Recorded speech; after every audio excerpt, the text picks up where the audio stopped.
The wind chill advisory is down a bit, thankfully, about 17 million people, but still wind chills from Ohio into New England, anywhere 15 to 30 degrees below zero. Feels like 1 below in New York City, 10 below in Syracuse, 19 below up in northern New England, 0 in Cleveland, Washington National. It feels like 4 above. But the good news is it's just about done. We've got some milder air starting to work its way in. So one more day of cold air from Boston all the way down to Jacksonville. But temperatures get above normal from Texas into parts of Ohio. And then tomorrow, Burlington, D.C., Wilmington, Atlanta, all warmer than usual. But there's another batch of cold air coming in from St. Louis, Little Rock, on into Houston. Look at this later this week. We had the warm air in the east, but then temperatures start to plummet. Friday, Chicago's at 5. New York City's 30 on Saturday, 31 in Nashville. Guys? All right, Al, thank you. And now to some problems tied to this deep freeze. NBC's Kathy Park is in frigid Albany, New York for us. Hi, Kathy. Good morning.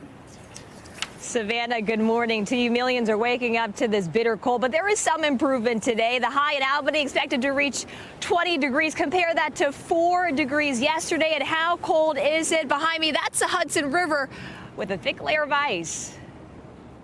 From the plains and Midwest, all the way to upstate New York and New England.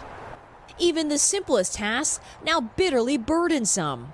Getting out of the house to get into the car is like an extra half an hour today.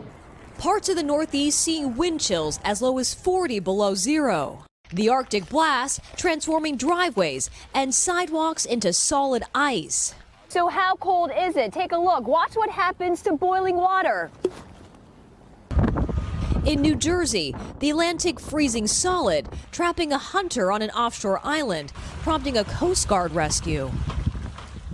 And in Pittsburgh, a truck treating icy roads, losing control on the slick surface, flipping over.